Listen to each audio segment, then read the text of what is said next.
La trata de personas es explotación humana. No la permitas.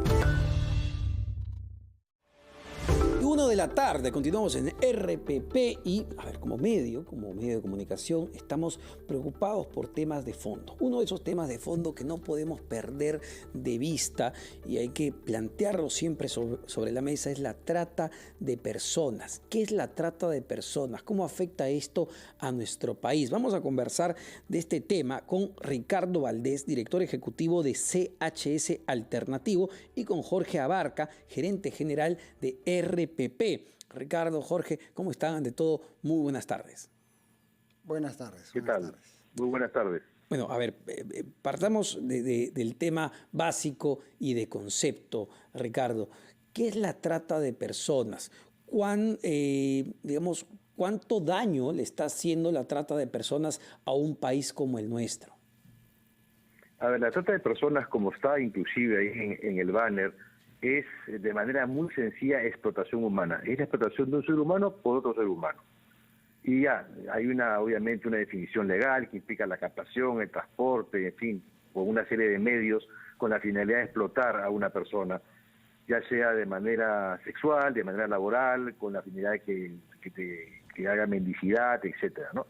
Hay una serie de variables al respecto sobre las cuales podemos conversar, pero lo que debe quedar en claro es que la trata de personas es la explotación de un ser humano por otro ser humano, en sus diferentes variantes. Y Jorge, por favor, para explicarle también a nuestro público, ¿cuál es el compromiso de RPP como medio de comunicación en el lanzamiento de esta campaña? Gracias, Omar. El Grupo RPP tiene como propósito promover el progreso de los peruanos.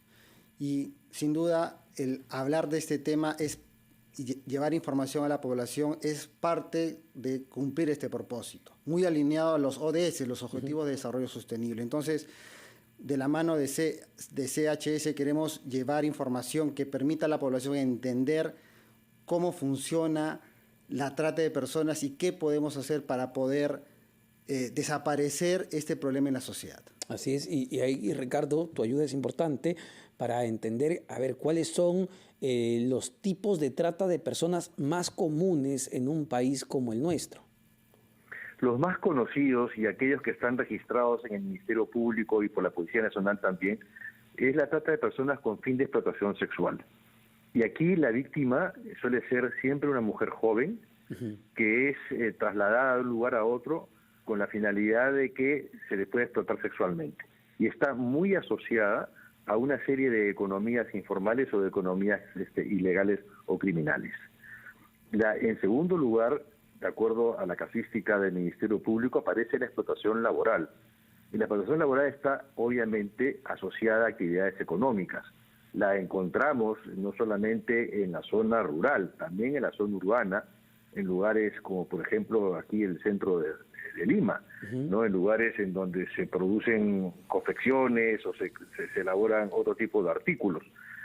Y la explotación laboral tiene un componente masculino bastante importante, y para señalar otro ejemplo es la que encontramos en la minería ilegal, por ejemplo, ¿no?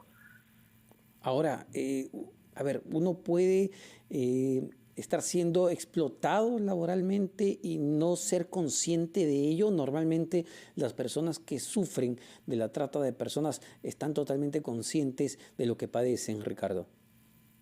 No siempre están conscientes de lo que está ocurriendo con ellas. Lo que ocurre usualmente es que existe un aprovechamiento, una condición de vulnerabilidad. Hay muchos factores estructurales que tienen que hacer con la informalidad, con la pobreza, con la necesidad de trabajar. La principal causa de captación es una falsa oferta de empleo. Y una vez que la persona es captada, se aprovecha de diversas circunstancias para explotarla sexual o laboralmente. Entonces, y a veces no solamente no es consciente, sino que inclusive llega a establecer una relación con su explotador que le permite al explotador explotarla y a la otra persona continuar como víctima. Encontramos muchos casos de esos, por ejemplo, también en servidumbre doméstica y en situaciones de trabajo forzoso, que por cierto fue la campaña que también hicimos con RPP hace unos meses atrás. Y para justamente apuntar a eso, Jorge, ¿cuál va a ser la duración de esta campaña y qué vamos a hacer como medio de comunicación durante, entiendo, esas semanas? Bien, la campaña tiene una duración de 6 semanas, va del 25 de julio al 9 de octubre, a través de la multiplataforma utilizando la RPP Noticias, la Mega y Radio Corazón. Vamos a utilizar las plataformas digitales, Facebook, algunos posts, algunos Facebook Live y también entrevistas a especialistas durante estas 6 semanas, que nos va a permitir llevar la información necesaria a la población para entender de qué trata este problema y qué podemos hacer, qué se puede hacer para reducirlo, eliminarlo de la sociedad, como te decía. Y a ver, Ricardo, ¿cuánto termina afectando a este problema que entiendo en el Perú lleva muchísimas décadas? ¿Cómo termina afectando nuestro tejido social de tener personas que en algunos casos son conscientes de lo que están enfrentando y en otros casos no lo son? Mencionabas un caso muy concreto, el tema de la servidumbre, ¿no? Tener a alguien que ayuda en casa. ¿En qué situación está, pues, de manera correcta y en qué otras situaciones a veces esas personas no lo saben, pero están trabajando 12, 14 horas? Tiene diferentes impactos.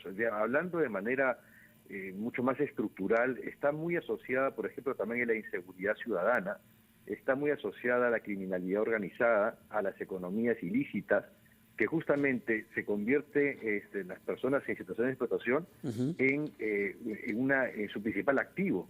Y también lo hemos encontrado asociado al narcotráfico, asociado al terrorismo, donde hemos encontrado también gente en situación de explotación que les son bastante útiles a los remanentes del Sendero Luminoso para mantenerse logísticamente. Entonces, dependiendo de dónde nos ubiquemos, se afecta el tejido social de manera muy significativa. Acá uno de los principales problemas, además, es el de poder cuadrar exactamente, no solamente la fiscalización correcta en los centros de trabajo, sino también qué es lo que se puede hacer, cómo poder potenciar todos los aspectos de persecución. Y aquí intervienen el Ministerio Público, interviene el Poder Judicial, interviene la Policía Nacional para poder perseguir el delito, pero hay otros elementos centrales, como el Ministerio de Educación, el Ministerio de Salud, para llevar contenidos a las escuelas, para llevar además prevención a los centros de salud para poder detectar posibles situaciones de trata de personas. Y sin lugar a dudas hay un trabajo muy importante a nivel de gobiernos locales, gobiernos regionales y gobiernos nacionales para establecer políticas no solamente de prevención, sino de atención a las víctimas y de centros adecuados para poder reintegrarlas a la sociedad, teniendo en cuenta que el trauma que se vive en una situación de explotación es inmenso y afecta no solamente a la víctima, sino también a las familias.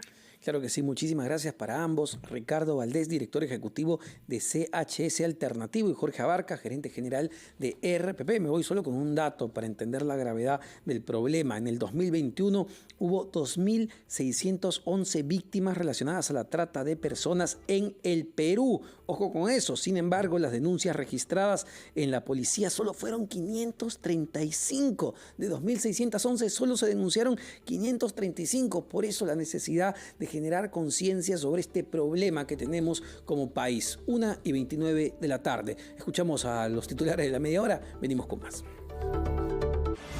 La trata de personas es explotación humana. Desde CHS Alternativo, USAID y RPP la combatimos.